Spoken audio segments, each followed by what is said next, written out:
Good afternoon, everyone.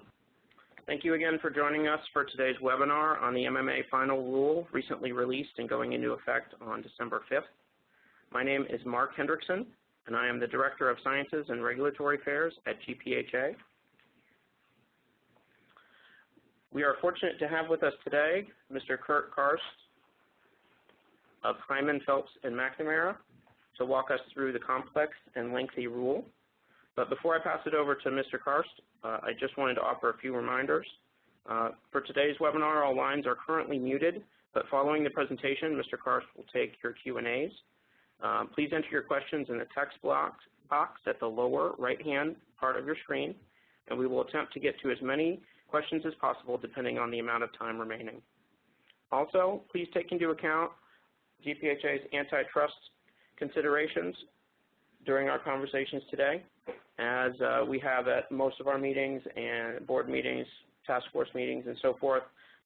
We are not allowed to, nor do we want to, discuss pricing and competitive information.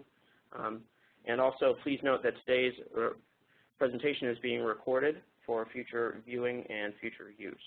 And with that, I pass it over to our esteemed guest for the presentation. Thank you. Great. Well, thank you very much, Mark. My name is Kurt Karst. I'm a director at Hyman, Phelps & McNamara, Washington, D.C.-based law firm specializing in food and drug law. And of course, my specialty is really anything Hatch-Waxman. And we're here to talk today about the final rule that FDA issued on October 6th of this past year, finalizing regulations that the agency had proposed in February of 2015. Concerning certain provisions of the 2003 Medicare Modernization Act, which I'll simply refer to as the MMA. Now, the final rule, which is really only part of what will be a broader set of rules once FDA issues them, in addition concerning 180-day exclusivity. But this is the latest and probably the most significant in a series of actions from FDA over the past decade, more than a decade actually, to maintain the balance struck by the 1984 Hatch-Waxman amendments between brand name and generic drug manufacturers. Over the years since the MMA's enactment, we've seen from FDA various letter decisions, various other Federal Register notices, and so forth, interpreting various provisions of the MMA, as well as precedent NDA and ANDA approval decisions. But this is the first time that they have been all written down in a final rule, as well as other items that had been out there for, again, more than a decade, where FDA had not yet issued any type of an interpretation. Now, the focus of the final rule, as I mentioned, is only part of the MMA and the Hatch-Waxman provisions. The final rule only concerns about 10 pages of that MMA statutory text, yet FDA issued a final rule that we have that spans almost 80 pages, about 22 pages of new regulations that will become effective, as Mark mentioned, on December 5th of this year. So coming next Monday, we will be in a new Hatch-Waxman world. Now, FDA's proposed rule from February of 2015, FDA was actually much longer, somewhere around 100 pages, and included various other proposals that FDA ultimately decided not to codify, either because there were changes in the law. So, for example, FDA had talked at length about reissue patents and how those would be dealt with in terms of Orange Book listing. There was subsequently a Fourth Circuit decision involving celecoxib that caused FDA to not have to finalize that proposal because it would be contrary to it. Other provisions FDA decided to augment, for example, and we'll get to this, talking about the patent challenge procedures, where FDA had initially proposed in the context of method of use patents and patent use codes to defer to an ANDA applicant's interpretation of a patent use code. FDA has decided instead to do more of a middle road, or at least perhaps a stepwise approach, again, which we will discuss. Just for purposes of references, so you have them, and I believe you can either download a copy of the presentation or GPhA will be providing it to you. But just a copy of the MMA, the proposed rule FDA issued in February of 2015, the final rule, and then we put together at our firm a regulation by regulation red line of the new regulations. It's about 100 pages. And obviously not all the regulations were significantly amended, but at least it's a helpful tool until we have the actual Code of Federal Regulations come out sometime, presumably in the spring of next year.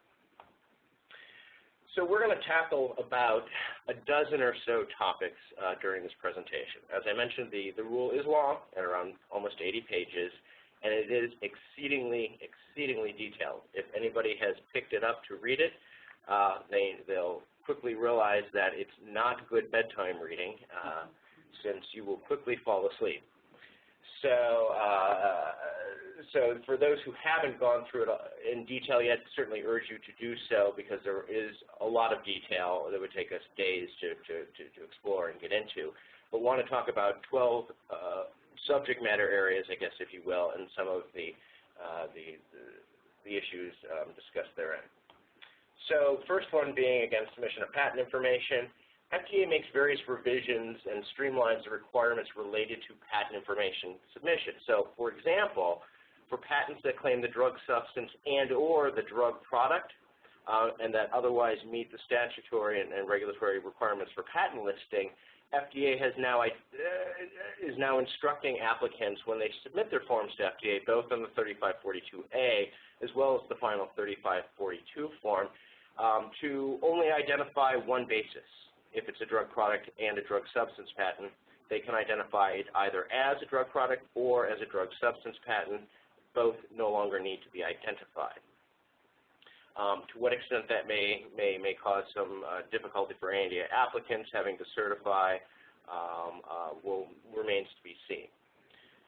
In terms of drug substance patents that claim only a polymorph on the active ingredient, FDA has now clarified the regulations with a couple small tweaks. It's certainly not a wholesale revision of the regulation on polymorph patent listing, but identifies that if the patent claims only a polymorph of the active ingredient, then certain testing information has to be provided. And when the 3542 form is filled out, there are, in fact, specific sections of that form with questions relevant to whether or not the patent claims a polymorph.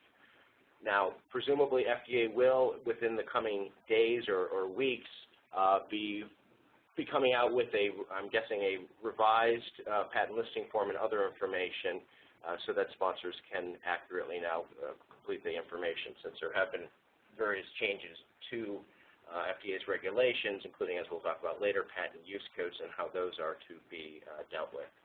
And then patents related to certain NDA supplements. When an NDA sponsor, that is, has to submit new information upon the approval of a supplement, if it relates to, let's say, a new condition of use, or if it's an RX to OTC switch, then FDA would expect that new patent information be submitted to FDA. And again, many of these clarifications of these new regulations simply codify what FDA has been doing for several years, at least behind the scenes, but now we have explicit rules that identify what the requirements are. In terms of patent listings and method of use, or MOU patents, when the NDA holder submits a method of use patent, FDA, of course, as you know, when they fill out the Form 3542, they have to include a patent description, and that is the patent use code narrative, that right now 240-character description of what the patent covers. FDA spends quite a bit of time throughout the entirety of the final rule and in the proposed rule as well, addressing method of use patents and how they should be dealt with, given various recent incidents or where patent use codes have been included in the Orange Book that are, we'll say, less than clear, a bit more opaque as to what the patent actually covers. And of course, because FDA, by its ministerial role, with Orange Book patent listing matters, does not review patents, it relies solely on what the method of use patent use code is in determining what labeling carve-outs can be made. So FDA clarifies that if the methods of use claimed by the patent do not cover an indication or some other approved condition of use in its entirety, then the NDA holder's patent use code is required now to describe only the specific approved method of use claimed by the patent, for which a claim of patent infringement could be asserted. Now, FDA provides various types of examples, and I guess you could say categories, in terms of when a patent coverage vis-a-vis the patent use code. So if the patented method of use is broader than an indication or other approved condition of use, then FDA is now requiring that the use code describe the patented method of use that is described in the FDA-approved labeling. And if the use claimed by the patent uses different terminology than the labeling and or is somehow broader than the indication in the label or other approved condition of use, then the use code has to be phrased specifically and narrowly to the patent claim to only describe the specific patent method of use that's described in the approved labeling. Moving on to patented method of use where it's coextensive with an indication or other approved condition of use, then the use code here has to describe only the specific approved method of use claimed by the patent. Where the patented method of use is narrower than an indication or some other condition of use approved for the drug product, if it doesn't cover an indication or other approved condition of use in its entirety, now FDA's regulations say that the NDA holder is required to describe only the specific approved method of use claimed by the patent and not the broader indication or other approved condition of use that the patent may include.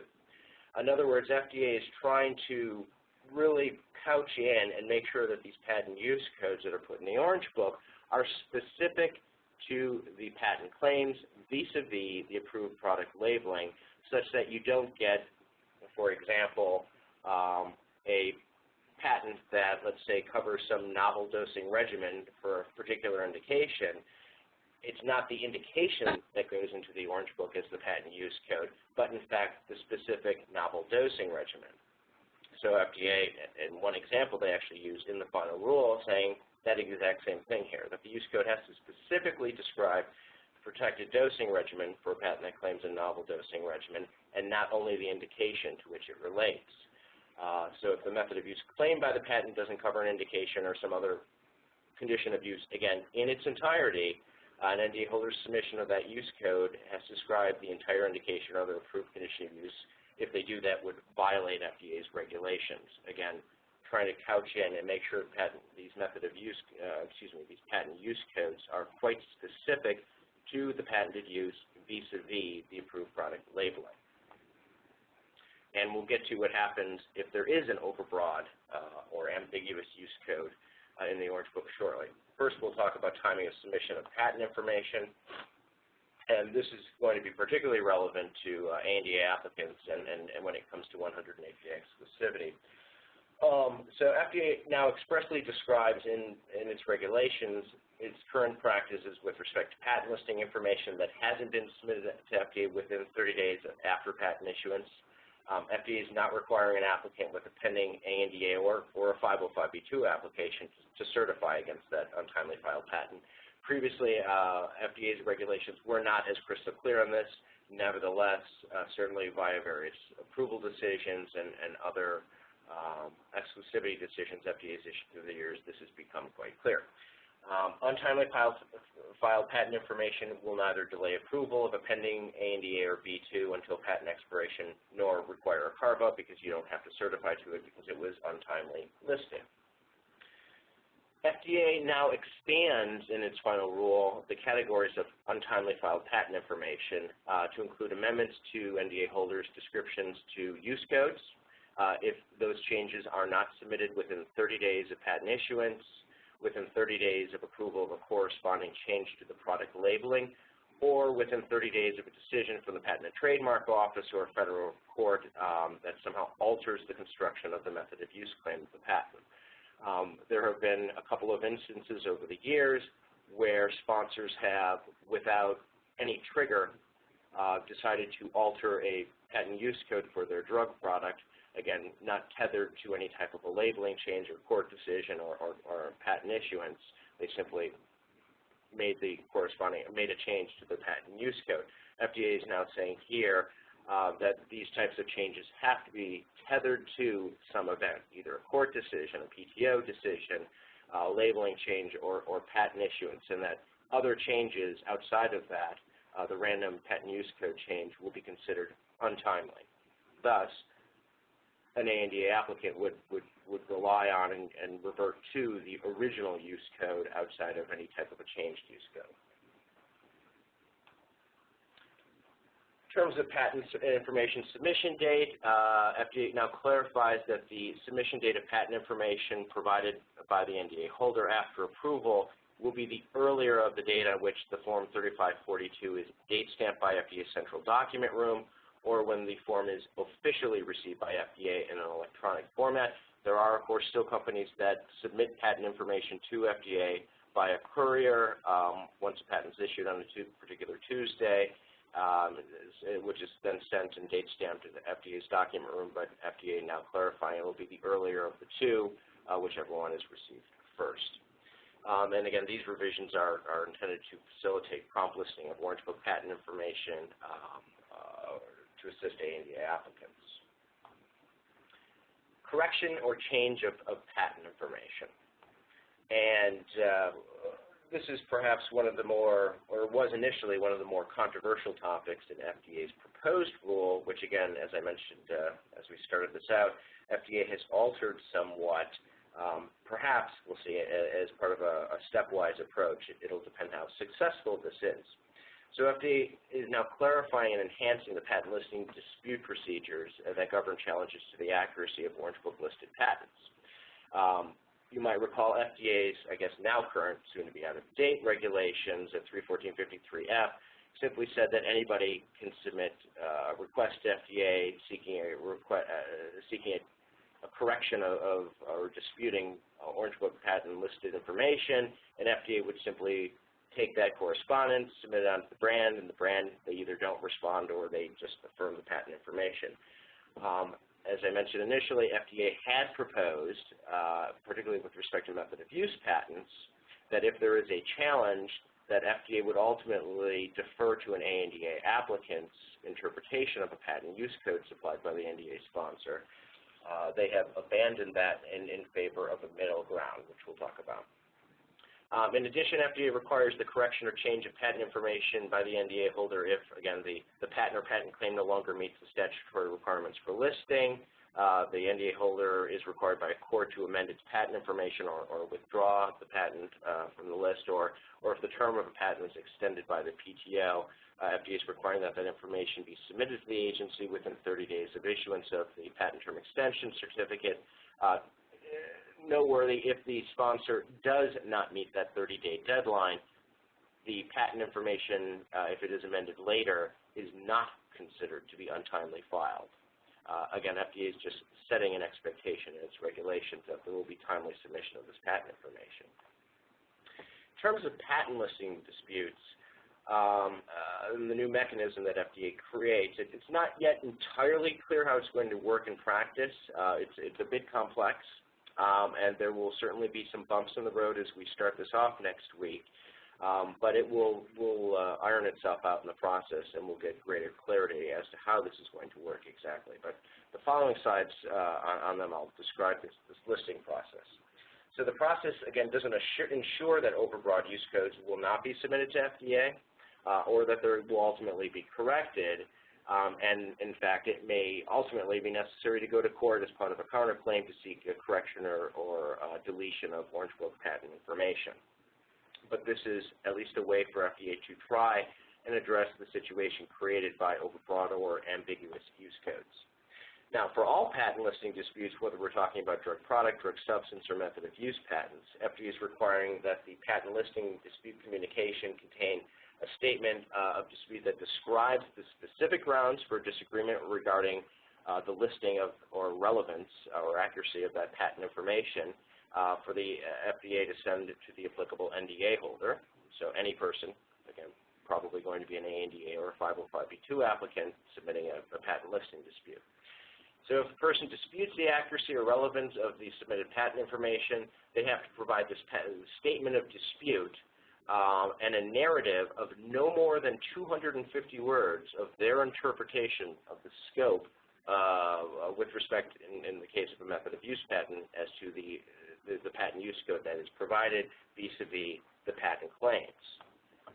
FDA will then forward the statement of dispute without any review or redaction. However, my assumption is FDA, if it is on company letterhead, that the company's letterhead will be omitted, or perhaps attorney letterhead, that FDA will just take the 250-word statement or less and take that again without review or redaction, send it to the applicable NDA holder using the forwarding address information that they have in their files. So the person submitting the patent listing dispute communication, it's imperative that they clearly identify the statement of dispute that they intend for FDA to send to the NDA holder, and only include information that they are comfortable with FDA sharing. And ultimately, it could be made public, of course, through an FOI request. For patent listing disputes directed specifically to method of use claims, the NDA holder is required to confirm the correctness of their description of the patent use code in the Orange Book, or withdraw or amend that patent information. In either case, they have to provide a narrative description of no more than 250 words of their interpretation of the scope of the patent, and explains why the existing or amended use code describes only the specific approved method of use claimed by the patent for which a claim of patent infringement could be asserted. The NDA holder also has to include a signed verification that's identified in the regulation, and submit its response within 30 days of the date on which the agency sends them the statement of dispute from the ANDA or B2 or other interested party. Any response from that holder that's submitted after 30 days will be considered by FDA to be untimely. Now, how that's going to play out is a bit unclear, because if the initial use code was ambiguous, and let's say there is a late response after 30 days that amends or corrects the use code, presumably the ANDA applicant wouldn't have to address that because it is, of course, late listed, but that would seem to require them to at least revert back to the initial use code, which they found to be ambiguous in the first place.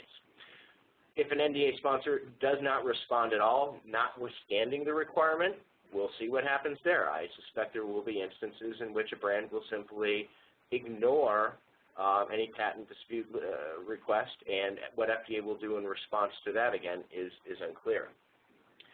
The narrative description has to contain only the information, again, which the NDA holder consents to disclosure, because, again, FDA is going to send the text of that statement to the ANDA or other challenging party.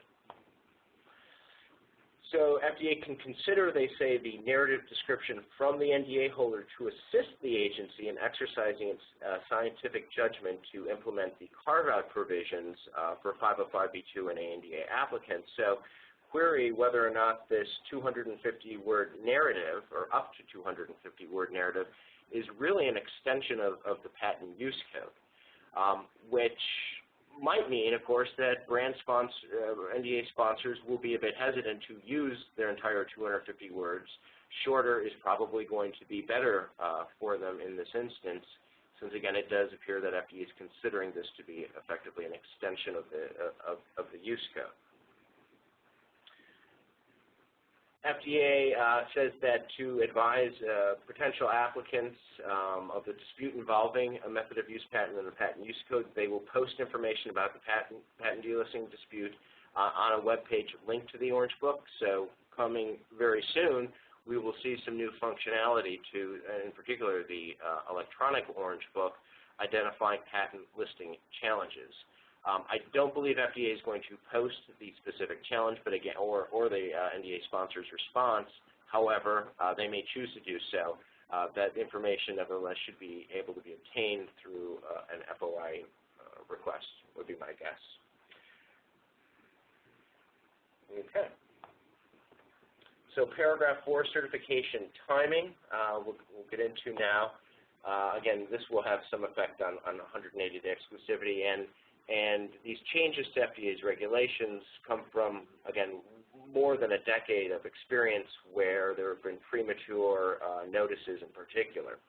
So FDA's regulations now, or will next week, clearly delineate two limitations on the time frame within which paragraph 4 notice can be provided to the NDA holder and to the patent owner.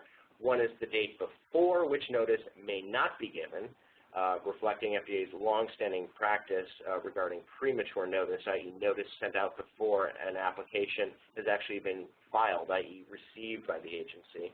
And then the date established by the MMA by which notice must be considered, must be given to be considered timely, that is the 20-day period after notice is received by an ANDA applicant that this application has been received.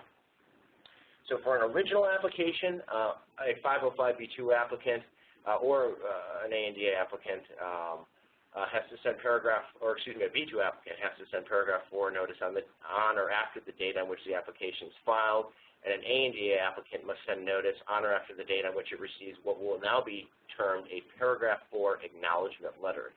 So it will be a specific letter identified as such from FDA stating that the application is sufficiently complete and has been received by the agency. Both B2 and ANDA applicants have to send their P4 notice not later than 20 days after the date of the postmark on that paragraph 4 acknowledgement letter. For an ANDA amendment or supplement, an applicant must send notice of a paragraph 4 certification contained in an amendment to a B2 that has already been filed, or an ANDA that has already been received, or in a supplement to an approved application simultaneous with the submission of that amendment. FDA had initially proposed, in this proposed rule, that untimely notice could result in a company losing its first filer status. The agency ultimately decided not to implement that.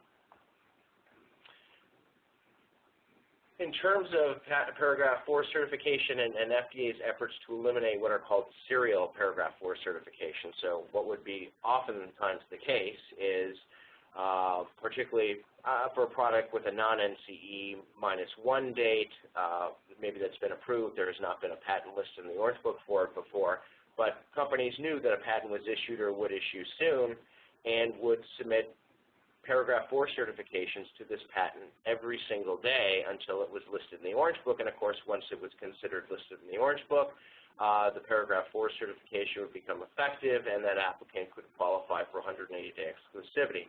This over the years resulted in FDA in some cases receiving serial paragraph 4 certifications for months, and in fact in one case I believe up to and over a year.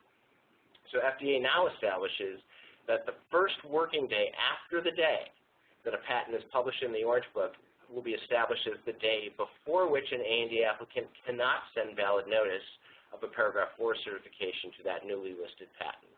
In other words, the patent will come in, FDA will publish it in the Orange Book, and it will be the first working day after that listing, and companies will have to include a copy of the Orange Book page with the patent listing dated when they submit, verifying that it is in fact the first working day after the patent is published in the Orange Book. The notice of the P4 certification that's been sent prematurely will be considered invalid and will not be considered to comply with the statute's notice requirements. And again, as I mentioned, we get rid of serial certifications, and it also creates what FDA deems a more level playing field for purposes of 180-day exclusivity, particularly as we have a global generic drug industry, and identify a particular day, at least with some type of a heads-up notice after Orange Book listing, allows everyone to certify on the same first day and each become a first applicant eligible for 180-day exclusivity. In terms of paragraph 4 certification, the notice and content and methods, not a lot of changes here, but FDA does revise the P4 notice content to incorporate requirements added by the MMA. In particular, the offer of confidential access to the application, again, which was created as part of the MMA, is now a specific element identified in FDA's regulations as being a required component for the P4 notice that goes out to the NDA holder and patent owners. And FDA also, thankfully, expands the acceptable methods for sending notice of paragraph 4 beyond registered or certified mail, and now includes designated delivery services. If anybody used anything really other than certified mail, then you know you had to email FDA, typically somebody like a Marty Scheimer, if you wanted to use Federal Express to provide notice to the NDA holder and patent owners and get FDA's authorization to do so, that became quite cumbersome and a burden on the agency, so they've now expanded these. The designated delivery services to include Federal Express, other two-day service delivery services that are spelled out in the regulation. FDA also says it may issue guidance as necessary to expand the types of designated delivery services. So essentially allowing the agency greater flexibility as the years and decades go by if there are no additional changes to the regulations. In terms of amended patent certifications, hold on. So FDA clarifies the requirements for B2 and ANDA applicants to amend their Paragraph 4 certification after a judicial finding of patent infringement to reflect statutory changes by the MMA. In other words, patent certifications need to be kept current. If there is a final court decision, then a Paragraph 4 certification should not simply linger at FDA.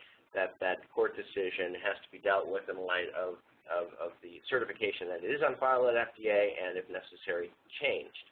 FDA also clarifies the various circumstances and time frame in which an applicant has to submit an amended patent certification after the NDA holder has withdrawn a patent and requested removal from the Orange Book. In particular, the rule codifies FDA's current practice of not removing a withdrawn patent from the list until the agency has determined that no 180-day exclusivity exists.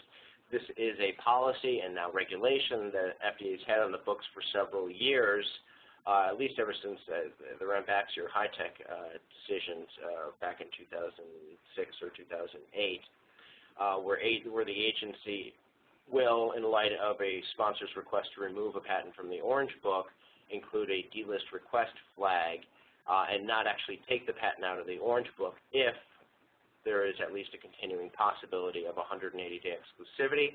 ANDA sponsors will be required to continue to certify to that patent even though there is a delist request in the Orange Book. In addition, the rule expressly codifies the current requirement to submit the patent certification to a timely filed, newly issued patent that claims the brand product or an approved method of using the drug. For 505(b)(2) applicants, I should note, FDA also clarifies that if there is a patent delist request identified in the Orange Book for a particular patent, that there is not a requirement for that B2 applicant to certify to that patent. Again, just the ANDA applicant, it remains relevant to them, again, for at least 180-day exclusivity purposes. In terms of the patent certification requirements for amendments, the agency clarifies and augments those requirements to ensure that certain types of changes to a drug product will be accompanied by an appropriate patent certification or a patent recertification or Section 8 statement. The regulations maintain the requirement that a patent certification be amended if at any time before approval that applicant learns that the previously submitted certification is inaccurate. Again, if there is a final court decision, for example, the patent certification should be amended from paragraph 4 to paragraph 3. In terms of the patent certification or recertification requirements, this has, again, been an issue that has come up several times since the MMA's enactment. FDA is now clarifying, though, at least for amendments, again, amendments to pending applications, when a pending applicant is required to recertify or at least even initially certify to patent information listed in the Orange Book when they seek to add a new indication or some other condition of use. And that other condition of use could potentially be a pretty broad category. It's not just limited to the indication section, of course. It may be a new dosing regimen or some other condition in labeling that is protected by patent. Potentially even a REMS change, although my guess is that will be relatively rare. If a sponsor is going to add a new strength, they will be required to certify to all the patents in the Orange Book for that strength, of course, and to make other than minor changes in product formulation. And the way FDA defines other than minor changes in product formulation are any type of a qualitative change in excipients from what you initially as the NDA applicant sought FDA approval for, or a quantitative change greater than plus or minus 5% in a particular inactive ingredient or excipient. FDA will require you to certify or to recertify, as the case might be, or if you change or you seek to change the physical form or the crystalline structure of the active ingredient. If you're going to change polymorph, FDA again will require you to recertify, and that recertification, importantly, means you have to send out new notice to the NDA holder and to the patent owner. And if you are sued for patent infringement, there could be a superseding 30-month stay on the approval of the application. In terms of supplements, FDA has decided to at least maintain its current practice of regulating directly from the statute and its general certification requirements. The agency had proposed in the February 15 rule to reduce patent certification requirements by providing that, for example, a B2 supplement that only seeks approval to add a new indication or other condition of use, only there would you be required to certify or recertify to patents in the Orange Book. FDA, again, has decided to drop that requirement, and instead my guess is that the agency will apply patent recertification requirements that are quite in line with the position the agency has taken on amendments to pending applications.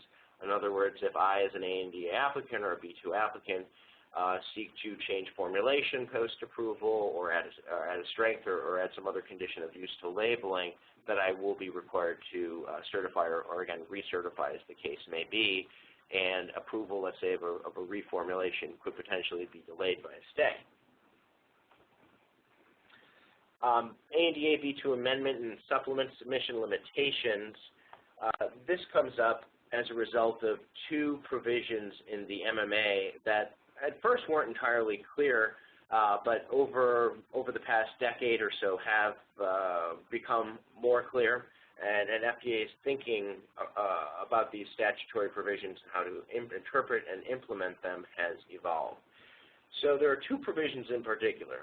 One, both of them concern in the MMA the prohibition on submitting an amendment or a supplement to seek approval of, in the case of a B2, a drug that is a different drug than the drug identified in the original application, B2 application, and then for an ANDA, a drug referring to a different listed drug than the drug cited as the basis for the ANDA submission.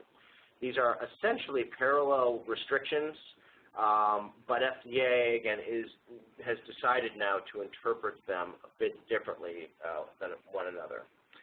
So for an ANDA, an applicant cannot amend a pending application to reference a different listed drug than the original RLD cited in the application. So, for example, this situation actually arose back in, I'm trying to remember when, 2006, 2007, in the context of venlafaxine, where an ANDA applicant, hold on one second. Here we go. Where an ANDA applicant got approval of a suitability petition for a particular new strength, and before that after that ANDA was, I think, submitted, FDA had approved a 505(b)(2) application for that same strength, creating a pharmaceutically equivalent product. Because it was pharmaceutically equivalent, FDA would therefore require that to be identified as the RLD in the application, and the agency prohibited the generic applicant from amending its application to change RLD. Instead, they had to submit a brand new ANDA with, in this case, a brand new set of bioequivalence data vis-a-vis the new RLD from the second applicant. So again, the prohibition being you can't change the RLD in the ANDA, you would have to submit a brand new application.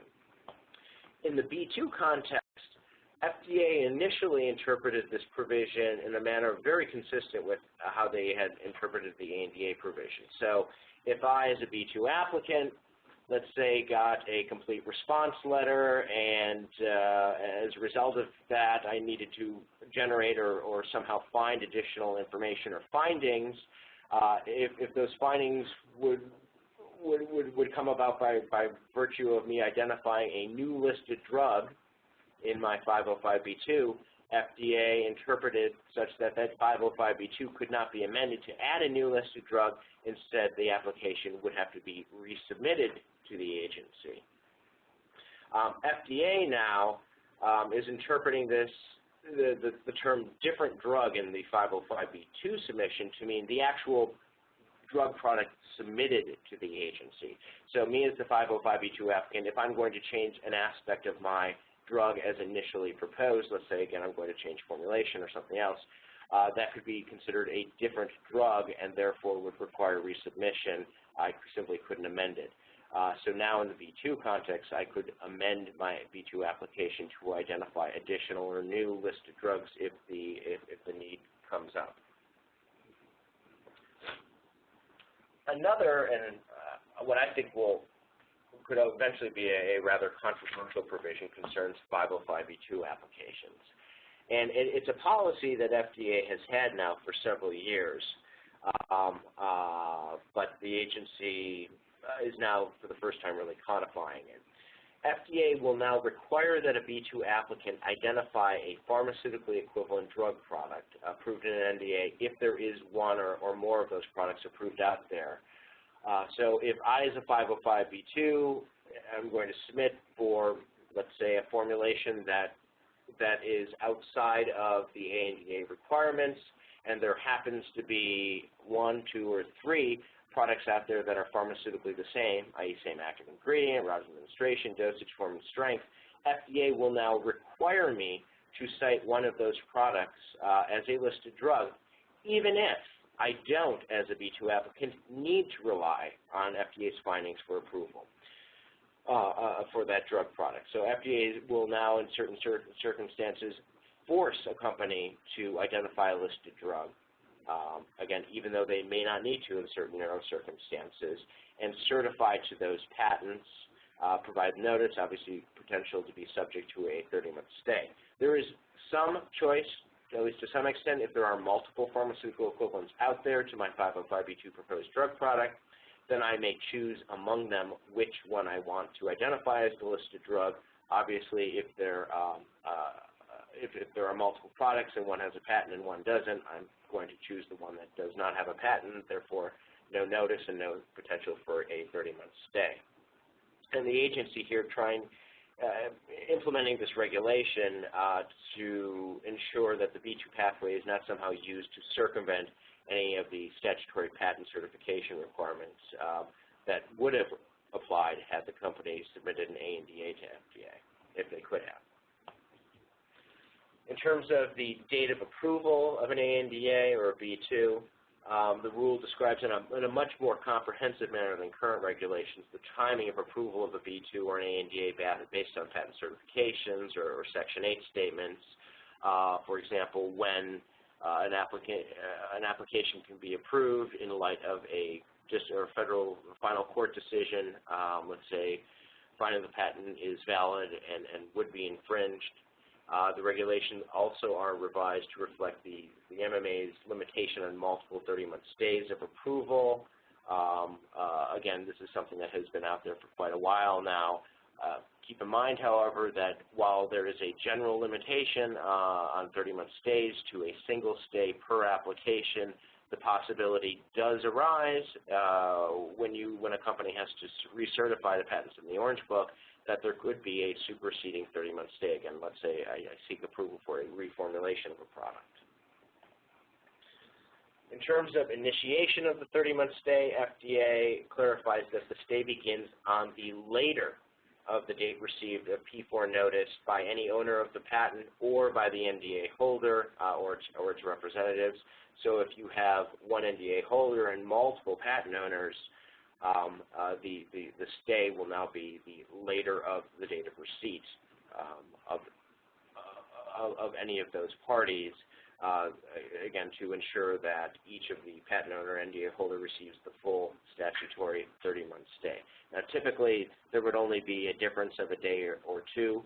However, the possibility does exist for a bit of a longer lag, and therefore a stay starting later than it otherwise would if patent infringement litigation is initiated. Termination of the stay, excuse me. FDA codifies the MMA's amendments that clarify the types of federal district court and appellate court decisions that will terminate a 30-month stay. So, for example, a final court decision from the federal circuit when the mandate issues, or if once the mandate issues, if there's an en banc review or an unappealed district court decision terminating the stay. FDA also addresses various other scenarios in which the stay may be terminated, for example, by written consent by the patent owner or the licensee. Again, a court order terminating the stay or a court order of dismissal without a finding of patent infringement in each and every pending lawsuit brought within the 45-day period.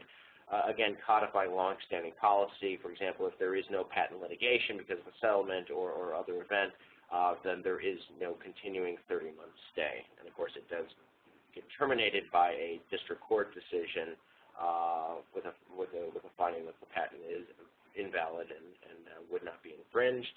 And of course, the stay then continues on if there is a district court decision of validity going up to the federal circuit.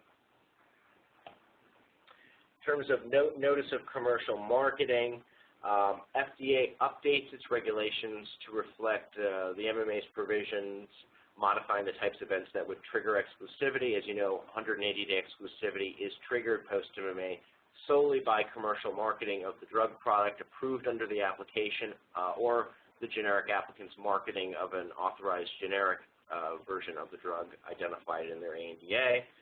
FDA clarifies that the first applicant is required to submit correspondence to the agency within 30 days of the date of first commercial marketing, and if they fail to do so within that time frame, then FDA, in no uncertain terms, actually says that they will deem the date of first commercial marketing to be the date of the drug product's approval. I can't tell you how many instances I've come across over the years where companies, I know they have begun commercial marketing, yet when you open up the Orange Book to see whether or not there is a period of 180-day exclusivity listed, there is none. And presumably that is a result of failure to notify the agency. So the agency here is now threatening that failure to appropriately or timely communicate with the agency about commercial marketing could actually result in a shortened 180-day period. If I have begun commercial marketing, let's say 30 days after approval, never provided notice, FDA could lop off that first 30 days, reverting back to the initial date of approval of the application. So I certainly urge all companies to timely notify FDA. Somebody will forget, and FDA may, to make an example, if somebody cut the period short, and will probably end up in a lawsuit against the agency. But let's avoid that and hopefully provide the notice in a timely manner. In terms of the definition of what constitutes commercial marketing, FDA amends the definition slightly. So under the new definition, or the amended definition, commercial marketing of the product refers to the transfer of the product outside the control of the applicant, subject to certain exceptions, and would not include transfer of the drug product within the control of the ANDA applicant. Now, that is essentially what it says right now. FDA expands on it ever so slightly in the preamble and in the regulations to clarify that an applicant's shipment of drug product described under the ANDA to any party named in the ANDA for purposes described in the ANDA will not constitute commercial marketing and therefore will not trigger the 180-day exclusivity period. Anything outside of the control of the manufacturer, including if a applicant decided to donate drug product for whatever reason, that too would constitute commercial marketing and trigger that company's 180-day exclusivity. Finally, notice of court actions, and similar to the instances in which companies have failed to promptly notify the agency of their intent or their commercial marketing of a product triggering 180-day exclusivity, FDA over the years has found lacking applicants' notification to the agency of various court actions. I remember being involved in a case a couple years ago where an applicant, an ANDA applicant, received tentative approval notwithstanding the fact that there was a final federal court decision months prior that actually caused a forfeiture of 180-day exclusivity, yet FDA was not aware of that final court decision, tentatively approved an ANDA, and when they became aware of that final court decision, had to quickly unwind that tentative approval decision and issue an approval letter. It took a couple days to do so, but again, could have been avoided had there been timely notice of court actions. So FDA expands the scope of the documentation that an applicant now has to submit to the agency regarding any type of a patent-related court action and any written consents to approval, again, to ensure timely and prompt approval of applications. Companies will now have to include a copy of any judgment by a district court or appellate court or a settlement order consent decree signed by the court finding the patent invalid, unenforceable, or not infringed, written notification of whether or not any action by the court has been appealed within the time permitted for an appeal, a copy of any order entered by the court terminating the 30-month or, in the case of an NCE, the 7.5-year stay, a copy of any written consent to approval by the patent owner or exclusive patent licensee. Importantly, and I know companies have done this before, FDA does not want to see a copy of any patent settlement agreement, certainly not the whole thing. They may want an explanation or an understanding of the terms of when a generic can go to market, but they do not need to see the entire settlement agreement. They just simply have to understand what it means in terms of ANDA approval. A copy of any preliminary injunction and any court order lifting that injunction. A copy of any order ordering that a B2 or applicant may not be approved earlier than a specified date, i.e. the end of the patent or termination or expiration of pediatric exclusivity. And all of this information, each piece here, has to be submitted to FDA within 14 days of the date of entry by the court, the district court, or the Court of Appeals. And I think that summarizes that proposed rule. So I think we're going to take questions now. Thank you very much, Kurt. Very detailed, very helpful. We certainly appreciate your time and your expertise. As Kurt just mentioned, we'll now transition to the Q&A portion of today's webinar. If you look on your screen at the lower right-hand corner, there should be a Q&A box. If you would please type in your questions, and remember our antitrust statement from earlier. Please do not reference specific applications or products or discuss commercially sensitive or pricing information. But we'll do our best to answer as many questions as possible, depending on the rest of the time that we have here today.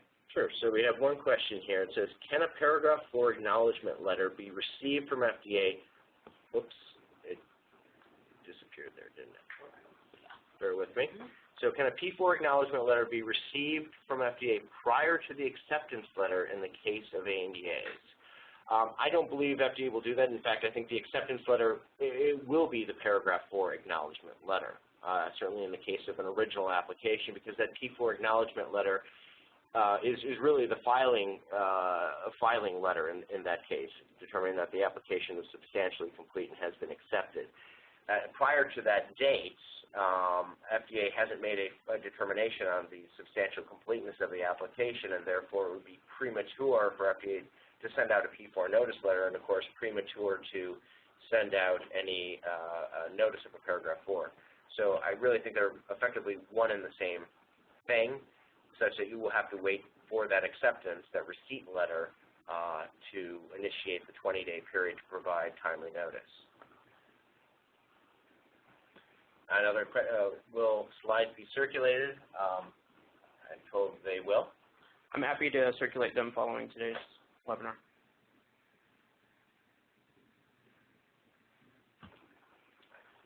I think we're still waiting on if anybody else has any questions.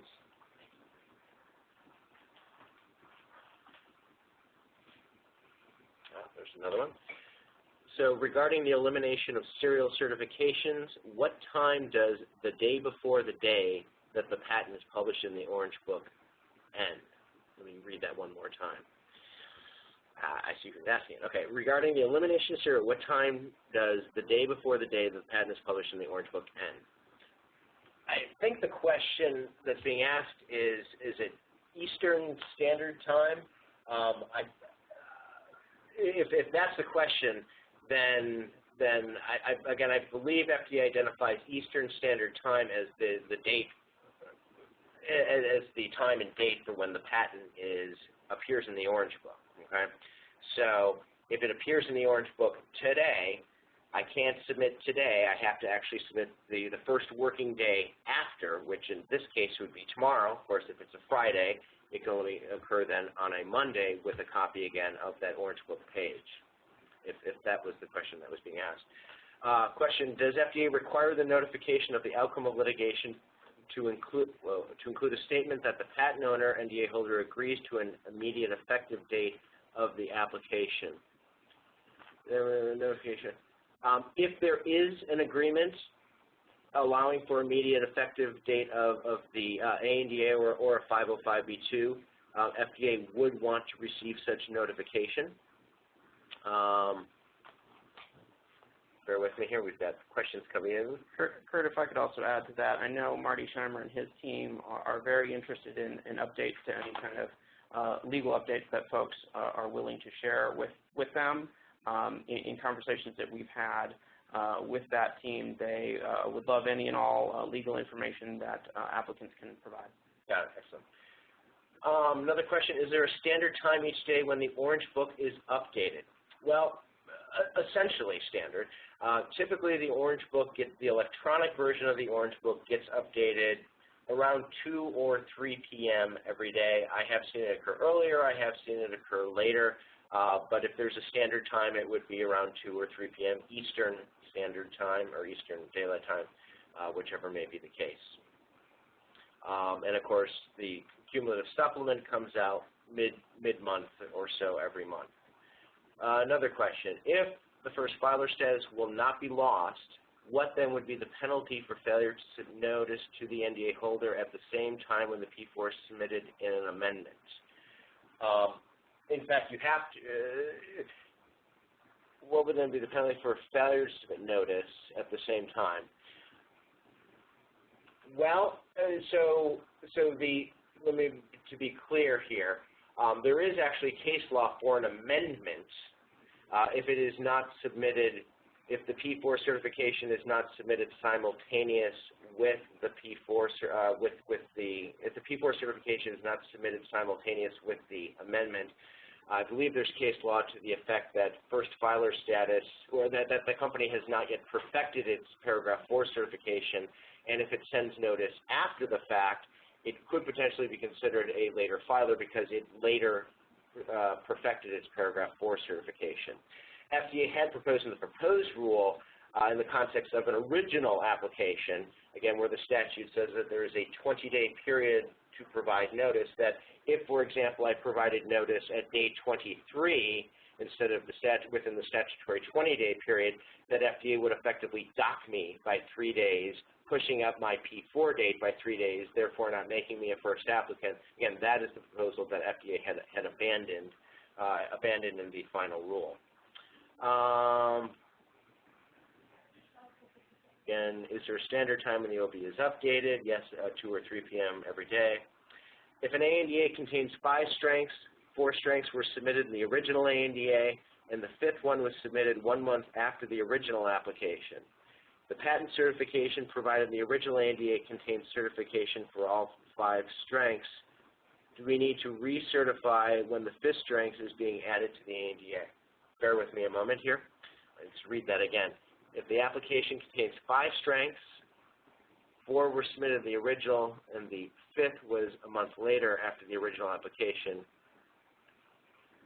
the patent certification provided in the original ANDA contains, I guess it really depends on a matter of the patents.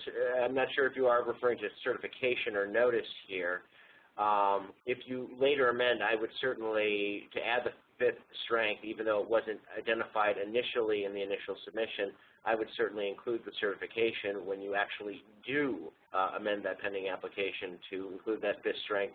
Now, if FDA hasn't yet received the ANDA, again filed it, you wouldn't be, with that amendment, providing notice of a paragraph 4. It would be premature to do so. You would then send out notice within 20 days of receiving the paragraph 4 acknowledgement letter from FDA. Again, prior to that, if you were to send out notice, it would be premature. Can you clarify what instances patent certifications are required for post-approval supplements, new strengths, reformulations, etc.? Yeah. So again, these are post-approval supplements. So as I mentioned, FDA clarified, now has a regulation identifying for amendments to pending applications when companies should be recertifying, again, if there's a change in strength or condition of use or a new indication or a more than minor change in formulation, i.e. something that is not Q1 or Q2. My guess is that FDA, again, they say they're reverting to the statutory language and will regulate directly from the statute. In that context, my guess is that FDA is going to carry on with the policy it has for a couple decades now. FDA first articulated this interpretation, I believe, in 1986 letter decision, which it said that supplements to applications for a new strength or a new condition of use or a new formulation would in fact require a new certification or a recertification, as the case may be. So again, my guess is that FDA is going to treat supplements in a manner that is congruent and consistent with how the agency treats amendments to applications in terms of the certification requirements. Will being late on the cert of a newly issued patent impact the first filer status for the original certification? Let me read that again. Will being late on the certification of a newly listed patent impact the first filer? No. So post-MMA, of course, there is 180 days based on the first applicant being defined as the company that's certified first to a patent list in the Orange Book with a paragraph 4 certification. So that would be, in this instance, the original patent and the only exclusivity-bearing patent. A later listed patent you may have to certify to because if it is timely listed, it shouldn't affect your first filer status for the original certification because that later listed patent is, of course, not exclusivity bearing in this case. Of course, if you don't certify to that late listed patent, or excuse me, to that later listed but timely listed patent, FDA will ultimately require you to do so and will not take an approval action on your application until you have certified to that patent. It is simply a certification requirement, so it's a later listed patent. Does not result in a new 30-month stay, but again, you will have to send out at least notice and can be sued based on that certification. Again, no 30-month stay. It shouldn't affect your 180-day first applicant status. Another question. Do changes to use codes that are deemed not timely submitted actually get published? Or are they blocked by FDA if there is no triggering event, such as a court ruling or a PTO decision? That's a good question, and we will see exactly how this works. My guess is that FDA, even outside of, so as I mentioned, use code changes, and for them to be timely, FDA's regulations now say they have to be tethered to a specific event. Whether that be a labeling change, a patent issuance, or some court change or some court decision that alters the let's say the scope of a patent. In those contexts, you can change a use code, and it will be timely if it's done within 30 days. Untimely use code changes, again, outside of that 30-day window or just random changes to a use code, my guess is that FDA will still accept them. Because the agency, again, is merely playing a ministerial role, but then the question will come up as to whether or not they are timely or not and then necessary to be certified to by an applicant. So companies will need to pay close attention to any types of use code changes in the Orange Book and then themselves see if they can be tracked back to a relevant court decision or labeling change or other triggering event. If not, I would simply email the Orange Book staff and request confirmation as to whether or not the agency believes that that use code change is timely, and if not, confirm that, in fact, then the original use code will be the one that is operative for certification purposes. Another question, since the ANDA applicants are not required to certify to untimely listed patents, do you see if there's any legal reason to list them in the Orange Book? Yes, well, so there is the statute in terms of the patent listing requirements for NDA applicants uses the word shall. So it says you shall submit to FDA information on any patent that covers the drug product, drug substance, or an approved method of use. So there is that statutory requirement, again, using the word shall, that presumes that any applicable patent out there will be, or at least information on the patent, will be submitted to FDA for Orange Book listing.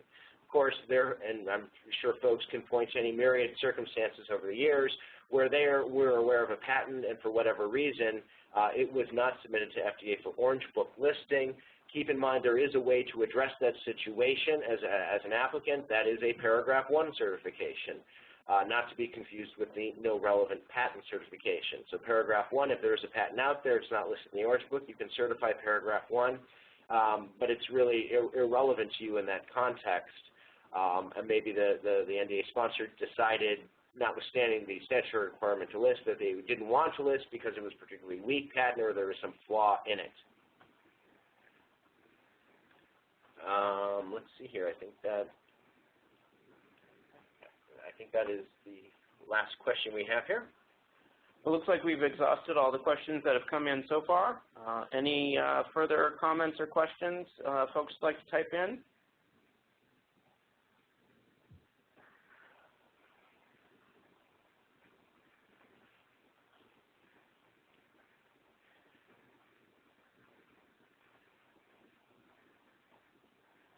We'll go, oh wait, I think we may have, oh, okay, got a great session.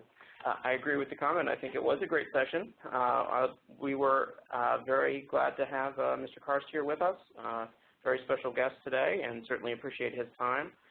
We will happily provide the slides to everyone who registered for the event, and certainly appreciate everyone joining today. With that, thank you again. Great, thank you.